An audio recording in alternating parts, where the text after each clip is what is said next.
acerca de lo que es la enfermedad renal aguda. La siguiente, por favor.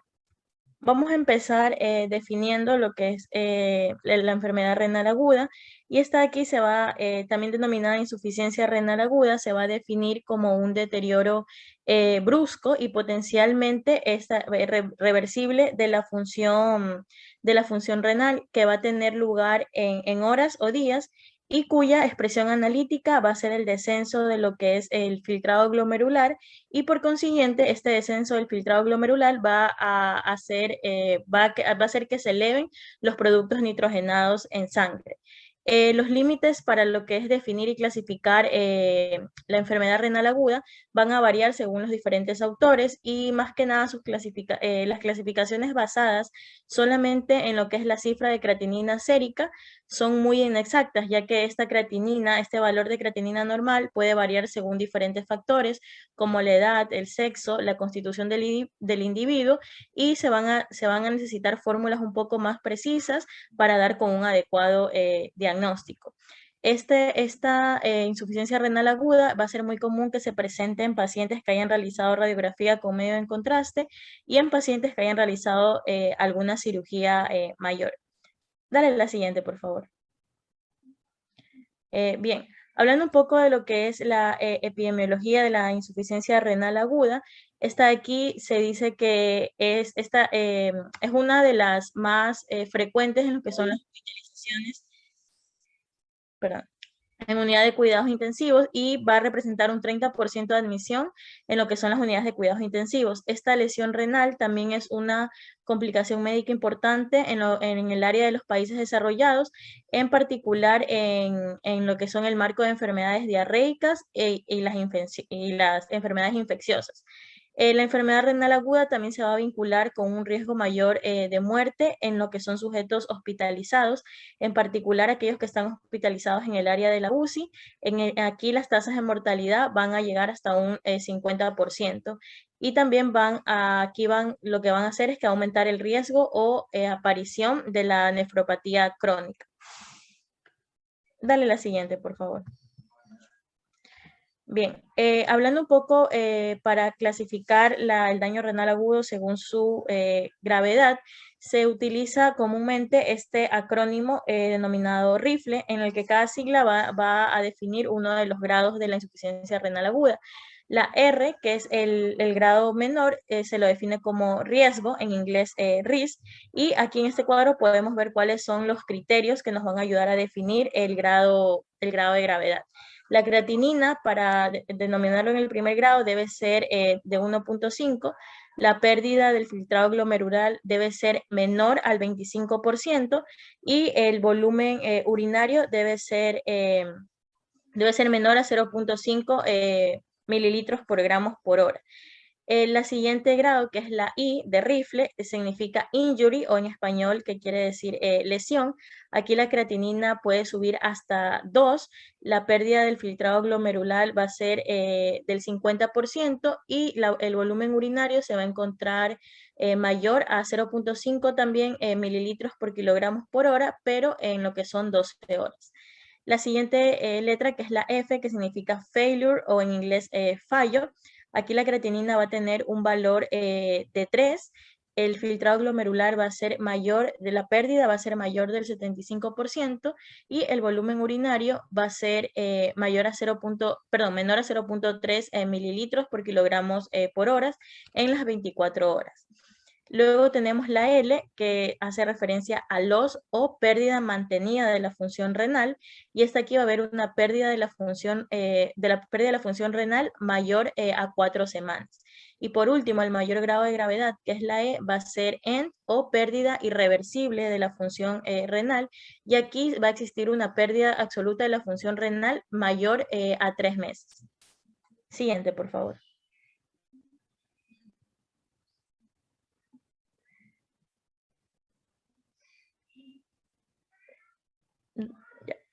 Hablando de lo que es un poco de la fisiopatología y la clasificación, la insuficiencia renal aguda se va a clasificar en función del volumen de diuresis o en función del origen y localización de la lesión.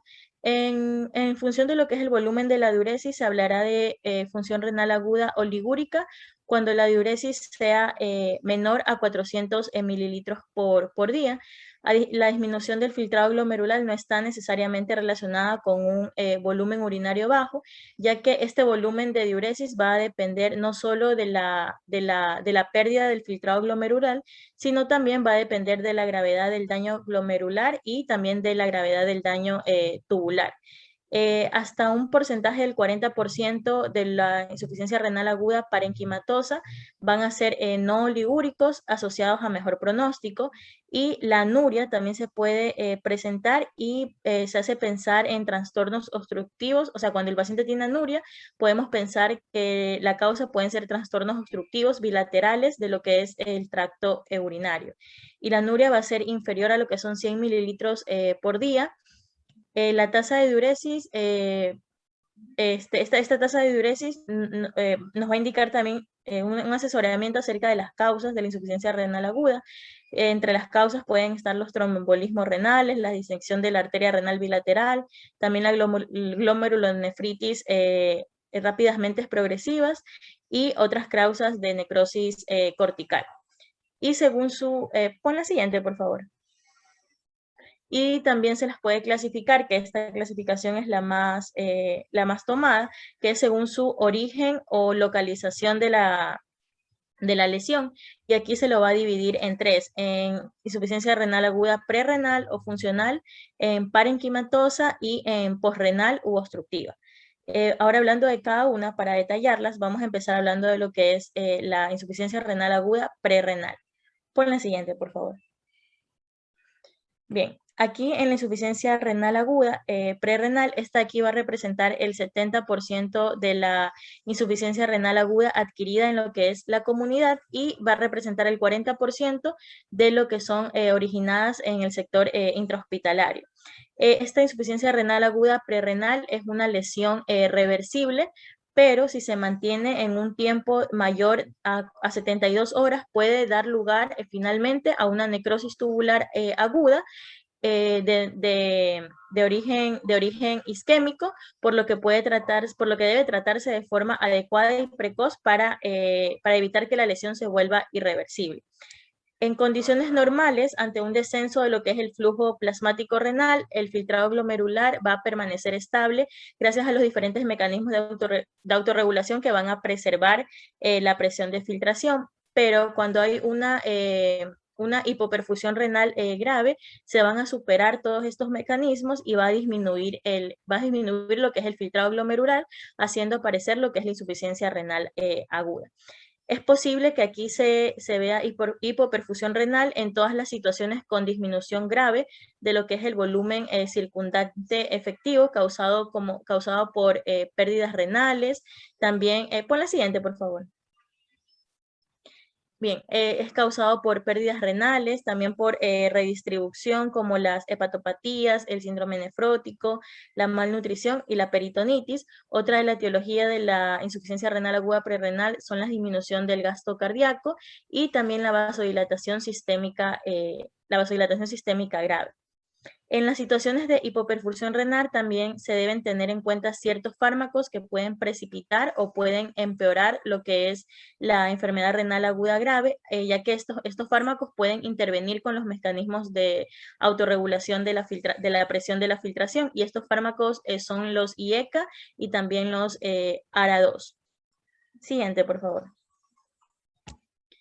Hablando un poco de lo que es la fisiopatología de la insuficiencia renal aguda prerrenal, aquí va a haber una disminución de lo que es la perfusión glomerular, y esto va a hacer que se active el sistema renina-angiotensina-aldosterona, que van a ocasionar tres efectos principales: el aumento de la angiotensina 2, el aumento de la aldosterona y el aumento de la ADH. En el aumento de la angiotensina 2 va a existir lo que es, como podemos ver en la imagen, una vasoconstricción de la arteriola arteriola eferente, y esta vasoconstricción va a inducir a un aumento de la reabsorción de solutos, incluyendo el nitrógeno, el potasio y el cloro. También va a inducir un aumento de la reabsorción de bicarbonato, de agua y de urea, lo que va a llevar a un mayor aumento de urea plasmática respecto al aumento de la creatinina. También aquí, al activarse el sistema renina-angiotensina-aldosterona, va a existir un aumento de la aldosterona, y este aumento de la aldosterona va a hacer que se estimule la reabsorción de sodio, contribuyendo a un sodio en orina menor a los valores normales. Y son datos típicos de la orina que se presente un sodio en orina menor a 20 milequivalentes por litros, y una excreción fraccional de sodio en orina menor del 1%. Y el tercer efecto que va a tener al activarse el sistema renina-angiotensina-aldosterona es que va a ir un aumento de la ADH. Este aumento de la ADH, sus consecuencias va a ser que se va a retener agua libre a nivel del túbulo colector medular, y esto va a tener como consecuencia un volumen de diuresis bajo, y una orina concentrada que va a ser muy rica en lo que es la urea. Siguiente, por favor. Y ahora lo que es la insuficiencia renal aguda parenquimatosa, está aquí en la mayoría de los casos. Se va a ver un daño selectivo, ya sea tóxico o isquémico, de las estructuras tubulares renales, con o sin afectación de otras estructuras renales. Esto aquí se va a conocer como necrosis tubular aguda, y es la vía final común de muchas de las agresiones renales principales. Algunas de las etiologías pueden ser enfermedades de los grandes vasos del riñón, también enfermedades glomerulares, lesión aguda de los túbulos renales y enfermedades túbulo-intersticiales agudas. Siguiente, por favor. La etiología de la insuficiencia renal aguda parenquimatosa va a ser muy diversa, pero se puede dividir en tres grupos, que es lesión directa del túbulo, lesión indirecta del túbulo y la obstrucción intratubular. En la lesión directa del túbulo se van a subdividir en dos causas muy frecuentes, que van a ser las causas isquémicas y causas tóxicas. En las causas isquémicas va a ser una consecuencia de cualquier tipo de un fallo renal agudo prerrenal que no fue corregido de manera precoz, y lo que hizo fue que haya una hipoperfusión renal mantenida, llevando a una necrosis tubular aguda. Y entre las causas tóxicas se pueden aquí más que nada deber a fármacos tóxicos, ya sean endógenos o exógenos. En los endógenos tenemos como las hemoglobinas, la bilirrubina y la mioglobina, y en cambio los exógenos habitualmente van a ser secundarios a fármacos, como contrastes yodados, también los antibióticos y los AINES. En lo que es el segundo grupo, que es la lesión indirecta del túbulo, esta aquí se las puede subdividir en dos, que son causas glomerulares y causas túbulo-intersticiales. En las causas glomerulares van a haber glomerulonefritis primarias y secundarias, y en las causas túbulo-intersticiales la causa puede ser una nefropatía tubular intersticial aguda.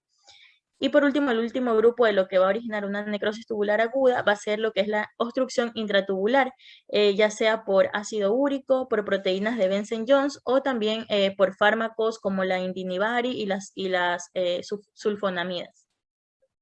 Siguiente, por favor.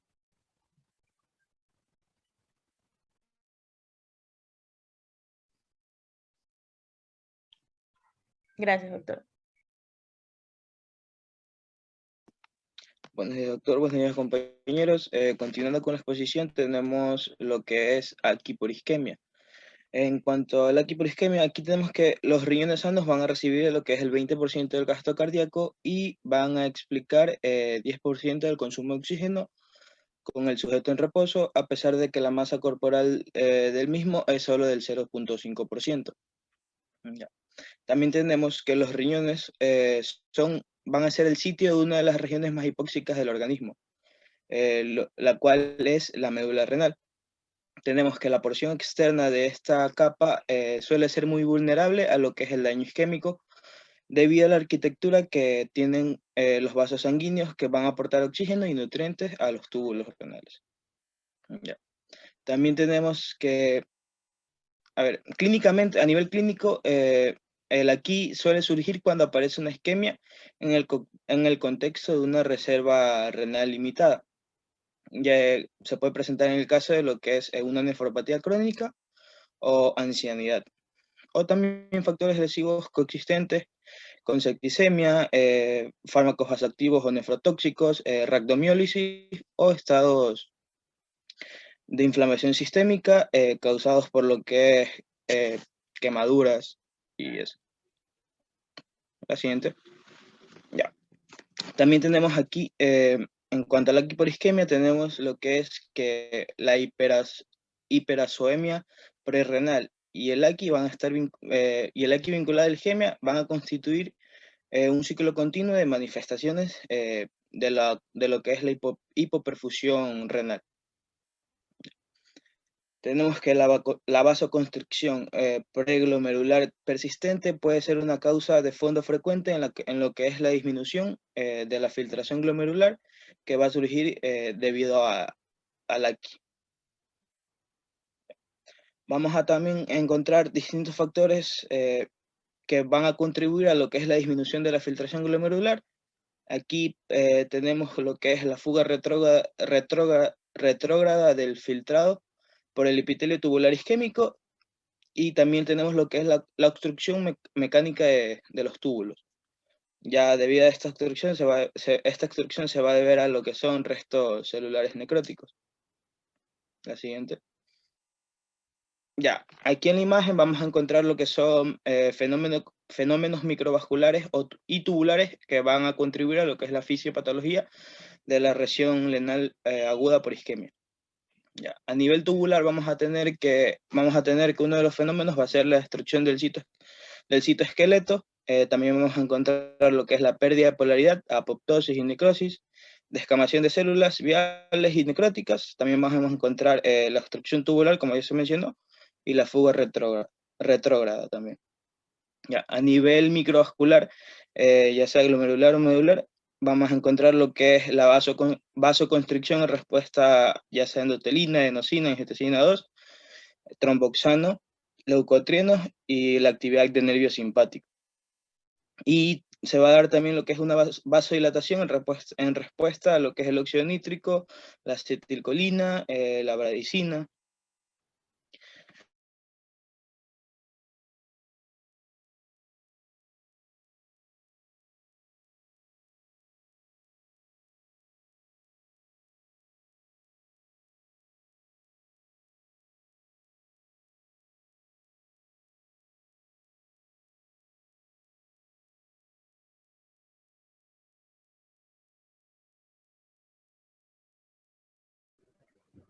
Doctor, el compañero que estaba exponiendo me acaba de escribir y me dice que tuvo problemas con el internet y que ya se reintegra nuevamente.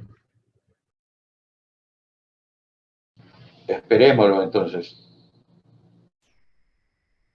que se prepare la otra persona.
Disculpe, doctor, es que se me apagó la laptop, no sé qué problema hubo.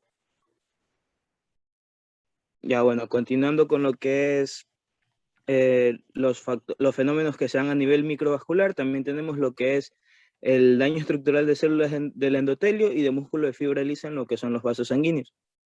Ya. Otro de los fenómenos que se van a presentar a este nivel, vamos a tener lo que es la adhesión leucocítica endotelial, la obstrucción vascular, la activación leucocítica y lo que es la inflamación. La siguiente, por favor.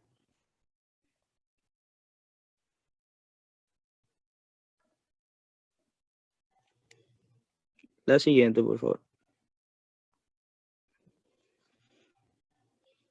Un ratito que no se quiere cambiar. Ya.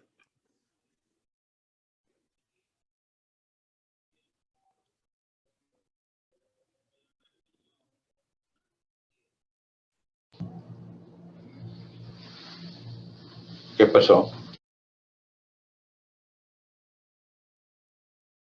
No sé, doctor, pero no quiere cambiar. Un ratito.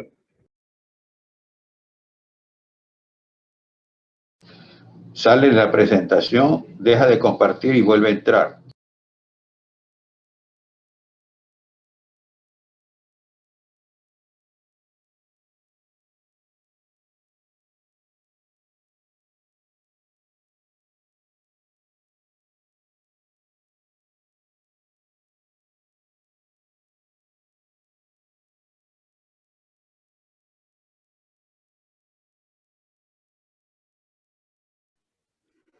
Ya, bueno, continuando con la exposición, tenemos lo que es quemaduras y pancreatitis aguda.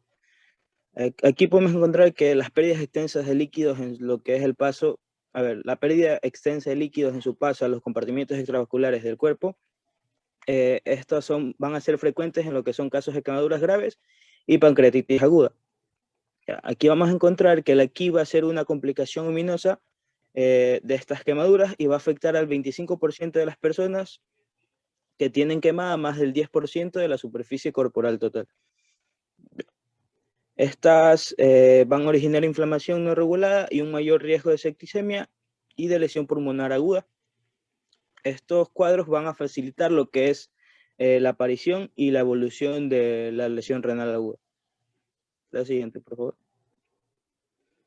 Ya. En cuanto a las enfermedades de vasos finos que van a culminar en lo que es isquemia, encontramos lo que son las microangiopatías trombóticas, la esclerodermia, la enfermedad aterembólica. Y en cuanto a las lesiones de vasos grandes, vamos a encontrar lo que es la tromboembolia, la trombosis, la compresión o trombosis de la vena renal y lo que es la disección de la arteria renal. Estas enfermedades, estas patologías van a culminar en lo que es una isquemia. Tenemos también lo que es el AQI por nefrotoxina. Vamos a encontrar que el riñón va a tener una susceptibilidad muy alta a la toxicidad por la perfusión sanguínea y la concentración de sustancias circulantes en lo que es la nefrona. Tenemos que la lesión nefrotóxica va a aparecer en reacción a diversos fármacos de las diversas estructuras, sustancias endógenas y exposiciones a factores ambientales. Entre los factores de riesgo de nefrotoxicidad vamos a encontrar lo que es la CNET2, la nefropatía crónica y lo que es la hiperazoemia prerrenal. También encontramos que la hipoalbuminemia va a agravar el riesgo de que surjan algunas formas de AQI por nefrotoxinas. Esta va a ser causada por lo que son concentraciones mayores del fármaco libre en lo que es la circulación. La siguiente. Ya. Y en cuanto a antibióticos, vamos a encontrar que algunos antimicrobianos suelen ocasionar lo que es la lesión renal aguda. También encontramos que los aminoglucósidos y la anfotericina B van a causar necrosis tubular. Ya. También la AQI no ligúrica va a acompañar del 10 al 30% de los ciclos a base de antibióticos aminoglucósidos, incluso si las concentraciones plasmáticas se encuentran dentro de los límites terapéuticos. Ya. También encontramos que la ciclovir se va a precipitar en lo que son los túbulos y ocasiona el AQI al obstruirlos. Particularmente cuando se administra un en un bolo 4 en dosis altas o dentro del marco de la hipovolemia. También, aquí como consecuencia de nefritis intersticial aguda va a surgir a veces como consecuencia del uso de algunos antibióticos como son las penicilinas, las cefalosporinas, las quinolonas, las sulfonamidas y la rifampicina. Gracias. La siguiente. Muchas gracias. Buenos días, doctor, compañeros. Continuando con la exposición, vamos a ver otras nefrotoxinas que pueden causar lesión renal aguda. Una de estas aquí es el uso de quimioterapéuticos, como lo que es el cisplatino y el carboplatino, que van a ser sustancias exógenas, o sea que no las produce el propio cuerpo. Estas de aquí se pueden acumular en la zona proximal de los túbulos, lo que puede terminar causando una necrosis y apoptosis. Si bien cuando se usa estas sustancias, se ha tomado como una medida preventiva lo que es realizar una hidratación intensiva. Esto de aquí ha hecho que disminuya lo que es la incidencia de la nefrotoxicidad por cisplatino. Igual sigue siendo una complicación importante, por lo cual aún se limita lo que es el uso de determinadas dosis. Otro quimioterapéutico también que se usa es la ifosfamida, que puede ocasionar cistitis hemorrágica y toxicidad tubular. Esta de aquí se va a manifestar por acidosis tubular renal tipo 2, poliuria, hipopotasemia y una disminución moderada de la filtración glomerular. Otros fármacos que también tienen que ver en esto son los fármacos que actúan contra la angiogénesis, como el fármaco bevacizumab, lo cual puede causar proteinuria e hipertensión, porque estos aquí provocan lo que es un daño en los vasos finos del glomérulo.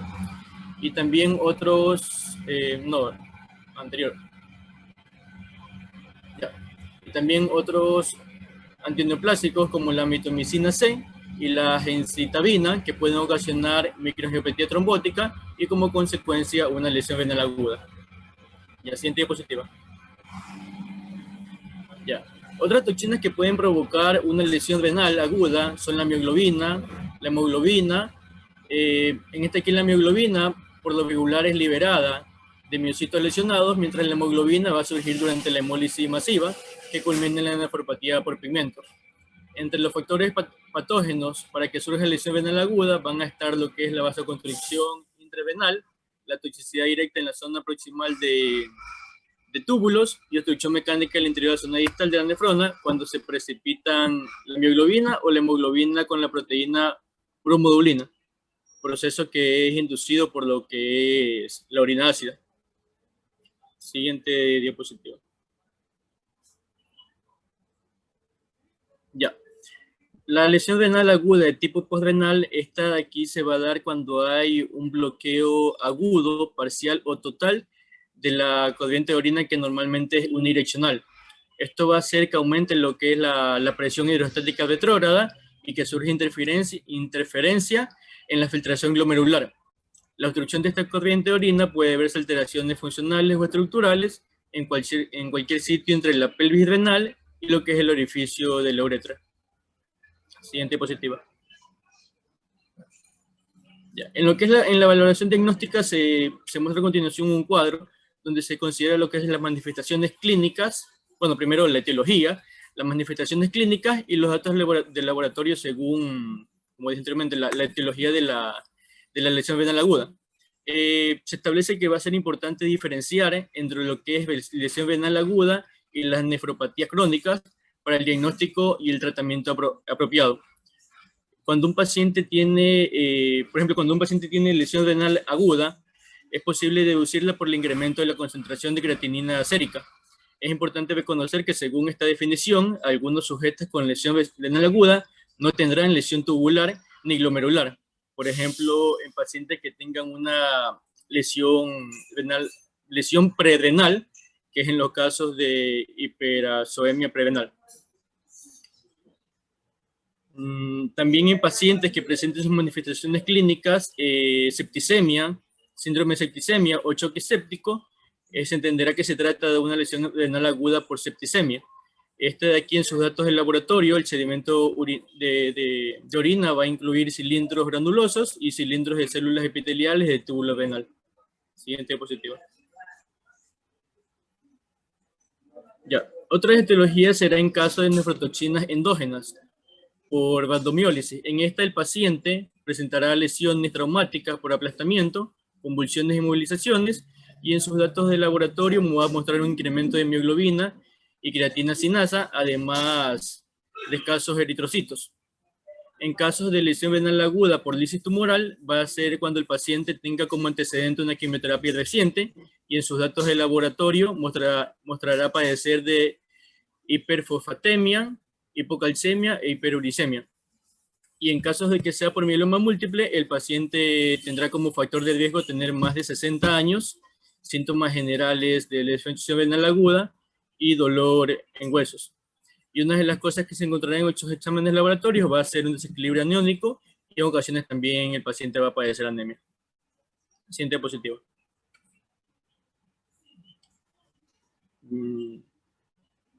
Ya, otra de las causas también de lesión renal aguda de carácter intrínseco va a ser de etiología de glomerulonefritis o de vasculitis. En estas de aquí los pacientes van a tener como clínica erupciones cutáneas, artralgias, sinusitis, hemorragia pulmonar, infección reciente de la piel o una faringitis.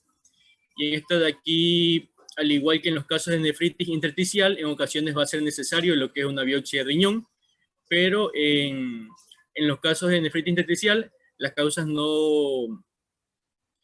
que no dependen de fármacos incluyen el síndrome de nefritis tubulointersticial, y el paciente en los datos laboratorios va a mostrar padecer de eosinofilia, piorrea estéril, y a menudo un cuadro no ligúrico. Siguiente diapositiva, por favor. Ya. En lo que es la anamnesis y la exploración física, por medio del contexto clínico, la anamnesis cuidadosa y la exploración física minuciosa son importantes para poder descartar casi todas las entidades del diagnóstico diferencial que causan lesión renal aguda. En un paciente, por ejemplo, que presente vómitos, diarrea, una glucosuria que originó poliuria, además consume de fármacos que incluyen diuréticos, antiinflamatorios no esteroideos, habría que sospechar de hiperazoemia prerenal. Este de aquí va también a mostrar signos físicos de hipotensión ortostática, taquicardia, disminución de la presión venosa yugular y de la turgencia cutánea, así como sequedad de las mucosas. En otro caso, en una evaluación de un paciente de lesión renal aguda, va a ser indispensable también lo que es la revisión cuidadosa de los fármacos que reciben. No solamente ellos son la causa frecuente de lesión renal, sino también hay que ajustar las dosis de los fármacos administrados en lo que corresponde a la filtración glomerular estimada, ya que las reacciones anormales que puede tener un paciente a diversos fármacos pueden culminar también en que se dé una nefritis intersticial alérgica, que puede acompañarse de fiebre, artralgias y una erupción eritematosa pruriginosa. Sin embargo, el hecho de que no aparezcan manifestaciones sistémicas de hipersensibilidad no descarta el diagnóstico de nefritis intersticial. La lesión renal aguda acompañada de púrpura palpable, hemorragia pulmonar o sinusitis va a plantear la posibilidad de vasculitis sistémica con glomerulonefritis, lo cual estaría hablando de una lesión renal intrínseca. Ya. En los pacientes donde haya un antecedente de enfermedad de próstata, nefrolitiasis, un cáncer pélvico o paraórtico, sugerirían la posibilidad de una lesión renal postrenal. El hecho de que aparezcan unos síntomas en fecha temprana durante la obstrucción de las vías urinarias va a depender del sitio en que está la obstrucción. El dolor de tipo cólico en el flanco que irradia la ingle va a sugerir que hay una obstrucción aguda de uréteres. En la afectación de la próstata se va a observar nicturia, polaquiuria o dificultad para comenzar lo que es la micción. La sensación de plétora abdominal y el dolor suprapúbico van a acompañar a veces a la nefromegalia masiva. Para el diagnóstico definitivo en pacientes que presenten estas características que indicarían una obstrucción, se van a necesitar procedimientos radiológicos, hablando de lo que es una lesión postrenal. Siguiente diapositiva. Ya. En lo que son los hallazgos en orina, la anuria completa en el comienzo de la evolución de lesión renal aguda será poco común, excepto en las situaciones que se dé una obstrucción completa de las vías urinarias, una oclusión de la arteria renal, choque séptico sobreagudo, isquemia grave, que a menudo se va a presentar con una necrosis cortical, o en casos donde haya una glomerulonefritis proliferativa grave o vasculitis. También se va a ver que hay, en casos de lesión renal aguda, una disminución en la diuresis en pacientes que presenten oliguria, que es cuando el paciente micciona menos de 400 mililitros en 24 horas. Aquí se suele denotar una lesión renal aguda que va a ser más grave que en los casos donde se observa que el paciente sí presenta una diuresis normal, por lo cual se establece que una oliguria va a conllevar un pronóstico clínico peor. La diuresis persistente se va a observar en la diabetes insípida nefrógena, que va a ser característica de la obstrucción de vías urinarias, de enfermedad túbulo-intersticial o de la nefrotoxicidad por cistaplino o aminoglucósidos. Estos van a ser los quimioterapéuticos, bueno, el cisplatino, el quimioterapéutico anteriormente nombrado. Cuando se presente la orina roja o parda, puede surgir con hematuria manifiesta o sin ella, y en estos casos habrá que sospechar de una nefropatía por pigmento, por hemodiálisis o hemólisis. Los datos del examen general de orina y del estudio de la sedimentación de dicho líquido van a ser de gran utilidad, pero va a ser necesario que se dé también lo que es una correlación clínica, porque su sensibilidad y especificidad en términos generales van a ser escasos. Ya. La hipersolemia prerenal puede presentarse con cilindros hialinos o un estudio del sedimento urinario sin datos extraordinarios. La AQ postrenal también origina a veces que el sedimento no tenga manifestaciones destacables, pero pueden identificarse en esto de aquí que el paciente presente hematuria y piuria según el origen de la obstrucción. En lesión renal aguda por necrosis tubular aguda, causada por daño isquémico, septicemia y algunas nefrotoxinas, generalmente se van a dar hallazgos característicos en el sedimento de la orina, como cilindros granulosos pigmentados y cilindros tubulares de células epiteliales. Sin embargo, estos signos posiblemente no aparezcan en más del 20% de los casos. En los casos que sea por glomerulonefritis, puede esto aquí originar eritrocitos dismórficos o cilindros eritrocíticos, y la nefritis intersticial puede originar cilindros leucocíticos. En estos casos de sedimento urinario, detectar cristales de oxalato en la lesión renal aguda debe obligar a la práctica inmediata de la búsqueda de signos de toxicidad por etilenglicol. Y en el síndrome de lisis tumoral a veces se detectan abundantes cristales de ácido úrico. Siguiente diapositiva. Ya. En lo que son los datos de los estudios de sangre, algunas formas de lesión renal aguda se van a acompañar de perfiles característicos en el incremento y la disminución de la creatinina sérica. En forma típica, la hipersomia prerenal, que siempre es tan nombrada porque es la causa más común de lesión renal aguda, se van a acompañar de perfiles característicos en el incremento y la disminución de creatinina sérica. Prerenal va a originar incrementos menores de creatinina que vuelven al nivel basal cuando hay mejoría del estado hemodinámico. La biometría hemática completa puede aportar datos de utilidad en el diagnóstico, y la anemia va a ser frecuente en casos de lesión renal aguda, y por lo regular su causa va a ser multifactorial. No depende del efecto de lesión renal aguda sola en la producción de eritrocitos, porque tal efecto aislado va a necesitar más tiempo para poder manifestarse. En los casos de eosinofilia periférica va a acompañarse a veces de nefritis intersticial, la enfermedad autoemblótica y la poliarteritis nodosa. Otros signos de estudio en laboratorio que señalan la presencia de microangiopatía trombótica son trombocitopenia, esquistocitis en el frotis de sangre periférica, también que se dé un incremento del nivel de lactato de deshidrogenasa y bajo contenido de aptoglobina. La lesión renal aguda a menudo va a ocasionar también lo que es hiperpotasemia, hiperfosfatemia e hipocalcemia. Sin embargo, la hiperfosfatemia importante, junto con la hipocalcemia, va a sugerir que la etiología va a ser por abdomiólisis o bien por el síndrome de lisis tumoral. En la rhabdomiólisis van a aumentar las concentraciones de creatinina, fosfocinasa y ácido úrico sérico, en tanto que en el síndrome de lisis tumoral las concentraciones de creatinina sinasa van a ser normales o muestran un incremento mínimo, y mientras que hay un aumento extraordinario del nivel ácido úrico sérico. El desequilibrio anónico puede incrementarse con uremia de cualquier origen, como fosfatos, hipuratos, sulfatos y uratos. Y el incremento simultáneo del desequilibrio anónico y del desequilibrio osmolar puede sugerir intoxicación por etilenglicol, que también puede ocasionar cristaluria de oxalato. Las biometrías hemáticas van a ayudar a establecer el diagnóstico de glomerulonefritis y vasculitis e incluyen disminución de las concentraciones de complemento y cuantificaciones altas de anticuerpos antinucleares, anticuerpos citoplasmáticos antineutrófilos, anticuerpos contra la membrana basal glomerular y crioglobulinas. Gracias.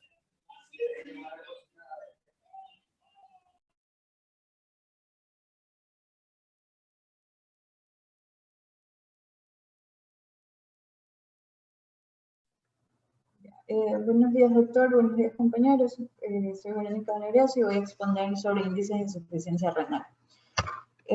Se han utilizado algunos índices para diferenciar entre la hiperacemia hiperrenal y el daño renal intrínseco cuando los túbulos no funcionan correctamente. La disminución del flujo tubular y un mayor reciclado de urea que se observa en la hiperacemia hiperrenal pueden ocasionar un incremento no proporcionado de BUN, como hemorragia de tubo digestivo alto, hiperalimentación y mayor catabólica y glucocorticoides. En la excreción fraccionada de sodio, es la porción de carga de sodio filtrada en los túbulos que reabsorben en un índice de la capacidad de los riñones para reabsorberlo, así como los factores endógenos y exógenos administrados que alteran la reacción tubular. Tal excreción en sí depende de la ingesta de sodio y del volumen intravascular efectivo de la filtración glomerular, y que estén intactos los mecanismos de reacción tubular. En el caso de una hiperacemia prerrenal, la fracción de sodio puede estar por debajo del 1%, lo cual sugiere una reacción tubular ávida de sodio. En individuos con CDK se puede observar una fracción de sodio muy por encima del 1% a pesar del estado prerrenal. La fracción de sodio también puede rebasar el 1% a pesar de una hipovolemia causada por diuréticos. Las cifras bajas de fracción de sodio suelen surgir en la glomerulonefritis y en otros trastornos. También sugiere que la cifra baja de la fracción de sodio hay un consumo eficaz de volumen intravascular, aunque no equivale con certeza a ella y no debe ser utilizada como única información que oriente la administración de líquidos. También la reacción de la admisión a la administración de solución de cristaloides o coloides puede tener una utilidad diagnóstica y terapéutica en la hiperacemia prerrenal. En el caso de un daño renal de origen isquémico, la cifra de fracción de sodio por debajo del 1% incluye la septicemia, a menudo en el comienzo de la evolución, la rhabdomiólisis y la nefropatía por medio de contraste. La siguiente, por favor. Tenemos que va a haber una valoración radiológica. En el diagnóstico diferencial de daño renal agudo hay que incluir siempre la posibilidad de un daño prosrenal, porque el tratamiento suele generar buenos resultados si se instituye en forma temprana. El simple sondeo vesical puede descartar la posibilidad de una obstrucción uretral.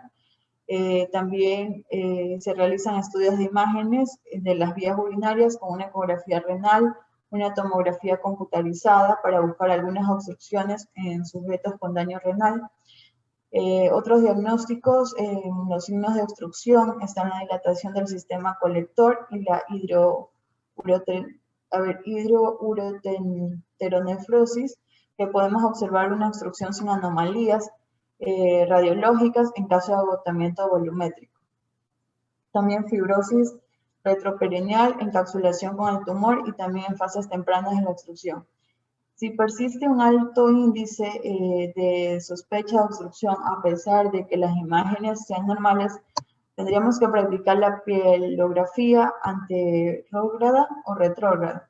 Estos estudios por imágenes también aportan otros datos útiles respecto al tamaño del riñón y su carácter ecogénico, lo cual ayuda a diferenciar entre las formas agudas y crónicas de las nefropatías y la nefromegalia observada en los estudios que sugiere las posibilidades de nefropatía diabética, nefropatía por VIH, enfermedades infiltrantes o en ocasiones nefritis intersticial aguda. Algunos estudios por imágenes pueden ser útiles si sospechan obstrucción venosa o arterial, pero debemos tener siempre en cuenta los riesgos de la administración del medio del contraste para el estudio. A veces es mejor no realizar resonancias magnéticas con formas de contrastes o en casos de daño renal grave por la posibilidad de inducir una fibrosis nefrógena o una complicación rara pero grave que surge más a menudo en los sujetos con nefropatía terminal. La siguiente, por favor. Otro de los que puede hacer es una biopsia de riñón. Si con base en el contexto clínico, los datos de la exploración física, los estudios de laboratorio y una valoración radiológica no se identifican la causa de un daño renal, habrá que pasar por una biopsia de riñón. Los resultados de esta técnica pueden aportar información diagnóstica y pronóstica definitiva respecto a las formas agudas y crónicas de la nefropatía. El método que se utiliza muy a menudo en un daño renal cuando el médico sospecha que no son posibles la hiperuremia renal, el daño renal por renal y el daño isquémico o nefrótica, habrá que pensar en otras entidades diagnósticas como la glomerulonefritis, vasculitis, nefritis intersticial, un riñón con mieloma y disfunción de aloinjerto. A la toma del tejido renal para biopsia se acompaña del riesgo de hemorragia que puede ser grave y poner en peligro a veces la vida del paciente, y la viabilidad del riñón en sujetos con trombocitopenia y una coagulopatía. La siguiente, por favor. Tenemos los biomarcadores nuevos en el nivel de nitrógeno ureico y sanguíneo de creatinina, constituyen biomarcadores funcionales de la filtración glomerular y no de daño ístico. Por tal razón, quizás no sean tan útiles en el diagnóstico de la lesión renal del parénquima renal. Las dos variables también aumentan con la titula relativa después de daño renal, y se han estudiado nuevos biomarcadores de lesión renal que son muy promisorios para el diagnóstico temprano y exacto del daño renal. Tenemos la molécula 1 de lesión renal, que es KIM1, es una proteína transmembranaria del tipo 1 expresada de formas abundantes en células de la porción proximal del túbulo lesionado por isquemia o nefrotoxinas como citoplasmino. En el KIM1 no se expresa la cantidad apreciable si no hay lesión tubular ni tejidos extrarrenales. Su importancia funcional es que confieran propiedades fagocíticas en las células tubulares y les permite que eliminen restos celulares del interior de los túbulos después de la lesión renal. También se pueden detectar en la orina poco después de ocurrida una lesión isquémica o nefrotóxica, y por esta razón se pueden cuantificar fácilmente como biomarcador en la situación clínica. Tenemos la QI progresiva, o sea, el daño renal progresivo, que también pueden detectarse por biomarcador de la situación clínica, la lipocalina, vinculada con la gelatinasa de nefrótilos. Ese es otro biomarcador importante que permite identificar el daño renal. La siguiente, por favor. Ya. Tenemos que la lipocalina relacionada con la gelatinasa de neutrófilos o siderocalina. Esta se detecta en el plasma y en la orina en términos de horas de daño renal, que es vinculada con la circulación extracorporal, y otros posibles marcadores de daño renal son las interleucinas 18, una citocina preinflamatoria que puede mediar lesión tubular, proximal isquémica, y la proteína de unión con un ácido graso de tipo L, que se expresan en células tubulares proximales isquémicas y pueden tener un efecto protector renal porque se unen con un ácido graso libre y productos de la peroxidación de lípidos. Varios biomarcadores más están en investigación por la identificación temprana y exacta de un daño renal, así como la estratificación de riesgo a fin de identificar personas con riesgo alto. El uso óptimo de los biomarcadores nuevos, el de daño renal en situaciones clínicas, es una área de investigación que aún continúa. La siguiente, por favor. Cuando tenemos las complicaciones, el riñón es un órgano indispensable en el control homeostático del estado volumétrico, la presión arterial, la composición de electrolitos del plasma y el equilibrio ácido-base, y también para la excreción de productos nitrogenados y desechos de otro tipo. Por todo lo expuesto, son proteiformes las complicaciones que surgen con un daño renal y dependen de la gravedad del daño renal y otros cuadros coexistentes. Bueno, el daño renal puede ser moderado o puede ser completamente asintomático y es particular en los comienzos de sus evoluciones. Y una de sus complicaciones es la uremia, un signo definitorio de daño renal, que es la acumulación de productos nitrogenados de desechos que se manifiestan por una mayor concentración de BUN. El propio BUN plantea poca toxicidad indirecta en concentraciones menores de 100 miligramos. En concentraciones mayores pueden surgir cambios de estado mental y complicaciones hemorrágicas. En la hipervolemia o hipovolemia, la expansión del volumen extracelular es una complicación grave de daño renal oligurígica y lanúrica. Al disminuir la excreción de sodio y de agua, los resultados pueden ser aumentados de peso, edema en zonas declives, mayor presión venosa yugular y edema pulmonar. En este último pueden ser letales el edema pulmonar. También aparece por sobrecarga volumétrica y hemorragia en síndromes pulmonares renales.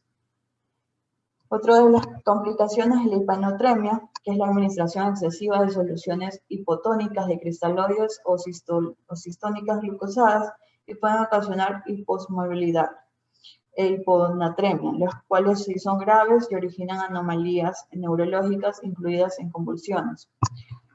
La hiperpotastemia, las anomalías en la composición de electrolitos de plasma pueden ser leves o amenazar la vida, y a menudo la hiperpotasemia constituye las complicaciones más terribles del daño renal. La del grado intenso, particularmente frecuente de rhabdomiólisis y la hemólisis y el síndrome de lisis tumoral por liberación de potasio en el interior de las células lesionadas. Una acidosis, la acidosis metabólica, que suele acompañarse de incremento del desequilibrio amniótico y en frecuencia de daño renal, y complica todavía más el equilibrio ácido-base y de potasio en personas con causas de acidosis, e incluyen septicemia, cetoacidosis diabética o acidosis respiratoria. En una hiperfosfatemia, el daño renal puede ocasionar una hiperfosfatemia, particularmente con sujetos en una intensa catabolia o en aquellos con daño renal por rhabdomiólisis, hemólisis o síndrome de lisis tumoral. Tenemos en hemorragias, las complicaciones hematológicas de daño renal comprenden anemia y hemorragias, y ambos cuadros son exacerbados por entidades patológicas coexistentes como la cistisemia, la hepatopatías y las coagulaciones intravasculares disminuidas. En infecciones, las infecciones constituyen un factor desencadenante frecuentes de daño renal y también son complicaciones terribles de un daño renal. En la nefropatía terminal se han descrito la disminución de la inmunidad del hospedador y a veces puede ser un factor que intervenga en un daño renal grave. Y por último, las complicaciones cardíacas y una desnutrición, que son las principales complicaciones cardíacas de daño renal, son las arritmias, pericardios y derrames pericárdicos. Y en una desnutrición, el daño renal es un cuadro hipercatabólico grave y por tanto hay una complicación grave de la desnutrición. La siguiente diapositiva. Ya. Buenos días, compañeros, buenos días, doctor. Continuando con la exposición. Bueno, hemos hablado de la lesión renal aguda, que esta pues se va a clasificar, como ya lo mencionaron anteriormente, prerrenal, la intrínseca o renal y la posrenal. Hablamos que, para entenderlo un poco mejor, la prerrenal constituye o básicamente sería una lesión o componente que pueda alterar la función renal, la perfusión sanguínea, es decir, el paso de flujo sanguíneo hacia el riñón. La renal básicamente sería cualquier daño o lesión propia al riñón. En esta pues intervienen el glomérulo, túbulos y vasos. Y en la posrenal pues a lo que básicamente sería la vía urinaria. Siguiente, por favor. Ya. En sí, ¿cuál es el tratamiento de todo este tipo de todas estas patologías que he mencionado? Se va a basar en 3 parámetros generales. El primero que va a ser la optimización de la hemodinámica general del paciente, la administración de líquidos, porque recordemos que el paciente se va a encontrar hipovolémico, la eliminación de fármacos nefrotóxicos como los YECA, los ARA2, los AINES, aminoglucósidos, a medida pues que sea en la medida de lo posible. Cabe mencionar también que el ajuste de dosis de los medicamentos administrados también es importante pues tenerlo en cuenta en el tratamiento para estas etiologías. Siguiente, por favor. Ya. Entonces, hablaron de la hiperacemia prerrenal, que esta constituye a un aumento de nitrógeno en sangre, va a ser la causa más frecuente de lesión renal aguda en pacientes hospitalizados. Cabe mencionar que qué es lo que sucede aquí, como ya se lo mencionó anteriormente, su causa principal va a ser la hipovolemia. Entonces, vamos a requerir optimizar la perfusión renal, es decir, el paso del flujo sanguíneo hacia el riñón, mejorar eso. En situaciones como pérdida aguda y grave de sangre, se debe administrar pues concentrados eritrocíticos. También en hemorragias menos graves, en situaciones como de quemaduras, entre otras, se deben aplicar soluciones isotónicas, cristaloides o coloides o de ambos tipos para este tipo de pacientes. Pues no, ahora, hablamos también que en la hiperacemia prerrenal hay situaciones en las que la hipovolemia es bastante crónica.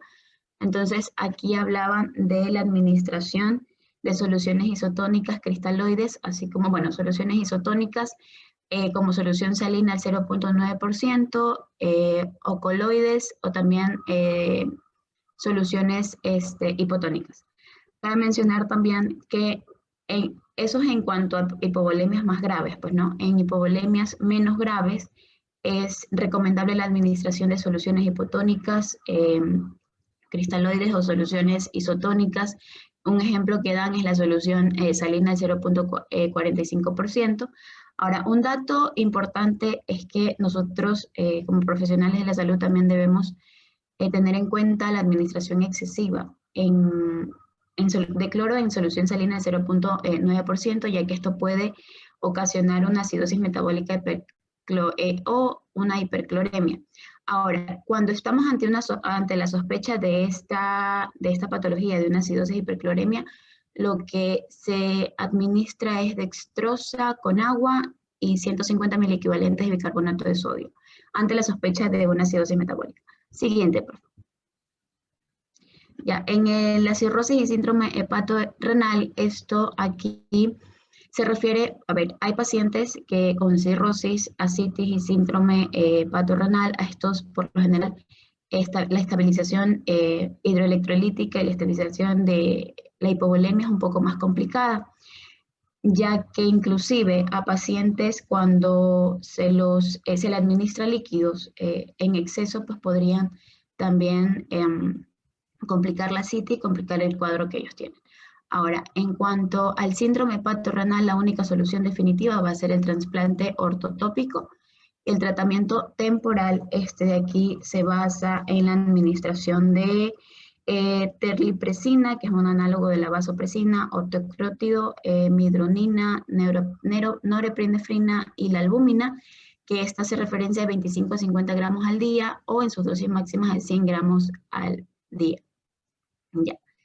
En la aquí intrínseca o renal, como ya se lo mencioné anteriormente, esta va a ser, pues, básicamente sería daño propio al riñón.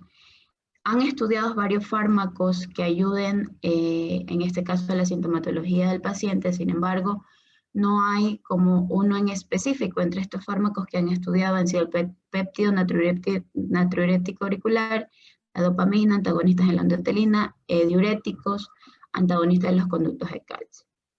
Ya. En cambio, en la AQI posrenal, esta, como ya se lo mencionó, pues básicamente sería el daño en la vía urinaria. Y aquí hacen referencia a la corrección inmediata de la obstrucción en las vías urinarias, que la corrección temprana de esta obstrucción pues previene la aparición de daño estructural permanente en la vía urinaria. Y cabe mencionar que el sitio de la obstrucción, pues este es el que va a dictar o va a dirigir la estrategia terapéutica a seguir. Por lo general, después de la administración de la eliminación de la obstrucción, suele haber diuresis adecuada durante varios días en el paciente. Sigamos. Sigue. Ya. En cuanto a la administración de líquidos, recordemos que esto es una parte bastante importante, ya que el paciente se encuentra hipovolémico. Es necesario pues restringir la administración de líquidos y sólidos al utilizar diuréticos para incrementar la tasa de flujo urinario. Cabe mencionar que los diuréticos pueden ayudar a evitar la necesidad de diálisis en el paciente.